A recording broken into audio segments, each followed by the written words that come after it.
it's time to eat once again, shall we? How about this idea for you for, let's go dinner. It's kind of a heavy meal, if you will. And it's a long title, too. You could just say roasted pepper Alfredo. But I thought, well, let's add some chicken, too. Let's get a little extra protein in there. So roasted red pepper chicken Alfredo. So what I've already done while we were in commercial break is I went ahead and added some olive oil into my pan along with some chopped onions. And the reason I went ahead and did that is this takes actually a couple of minutes to actually get these softened up just a little bit and get them slightly translucent. So as that continues to work for about another minute, we'll run the ingredients by you to kind of let you know what is all in this. So first off, we have this right here. No, they're not mini marshmallows. That is goat cheese right there. We're going to go with the goat cheese. As we go to this, nope. That is not tomato paste or tomato sauce. That is actually a roasted red pepper. And what I did is I just bought that in the glass bottle from the store. Much easier than trying to roast them yourself. If you want to, by all means, go ahead. And then I put it into my food processor and did a little bit of a puree on it. I have a 4-cheese Italian blend. I know there's Asiago in there, so there's some Parmesan in there, and a couple others. And then I have some heavy whipping cream. So just about 2 to 3 minutes on your onion. As it's about to wrap up, probably 2 minutes into it, go ahead and throw in about 2 cloves of garlic, and you're going to let that go for maybe about a minute. Continue to stir so that nothing burns. But what you're doing here is getting that garlic to open up, if you will, and start to season and make things, of course, a little bit more toasty.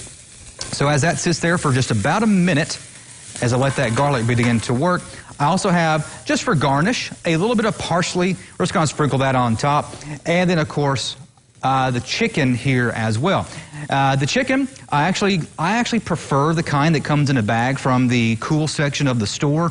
To me, it just has a lot more flavor, and they've already seasoned it for you. It's already cut up into small pieces. I mean, it's just easy to really just toss in there and go with it. And then, of course, I have some fettuccine noodles. So now what we're going to do is I'm going to go ahead and add in my roasted red pepper that, again, I just bought the glass jar. I think it was about a 12-ounce size jar. Get that mixed in there. Let it get warmed up just a little bit. Then I'm going to go ahead and add in my heavy whipping cream so I can begin to make a sauce out of this. Much easier to melt everything, of course, if you have a sauce going. I'm going to turn my heat up on my eye here just a little bit. And, of course, with this being heavy whipping cream, it will thicken itself just a little bit, but you can actually assist it in the thickening process, not by using cornstarch, nothing like that, by adding flavor. You would add your cheese into it. That is how you're going to thicken up your sauce. And just continuously stir. That's going to distribute the red pepper puree evenly throughout the heavy whipping cream. And that's starting to get really thick. So now I'm going to begin to add in some of my goat cheese as well and let that begin to melt. As for the noodles, I mean, of course, the recipe says Alfredo, so you could go with a fettuccine noodle, but I mean, go with whatever noodle you want. If you want an angel hair pasta, which that's my favorite, is angel hair, go with that. So as you see here, we're beginning to really get a nice looking color here on the sauce, but as I kind of pull it back, you can see that goat cheese hasn't completely melted just yet.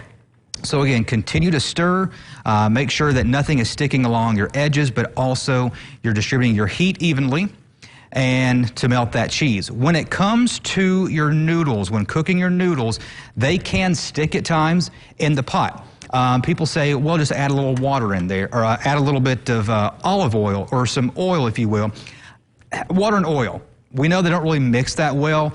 You can do it if you prefer. Maybe get a little oil on it as you're pouring it out of the pot into your colander. But the best thing to really do is add a lot of salt, because that really gives more flavor to your noodles. You almost want your water tasting like the ocean, if you will. Stir, stir, stir. Noodles will start to cook, and if you're not stirring, they clump together, then they stick. As long as you are stirring those noodles every so often, that will really help prevent that sticking. That's what I did yesterday when I made these noodles right here, and it worked just fine. My noodles, in fact, I'll show you, they were in the refrigerator overnight, and as I take these noodles out, look at that. They're not sticking together by any means. There it is, roasted red pepper, chicken Alfredo. Hey, guess what? Chicken. We need chicken in there. All right, there we go. I'm going to stir it up a little bit more, and we'll see what Ron says right after the break.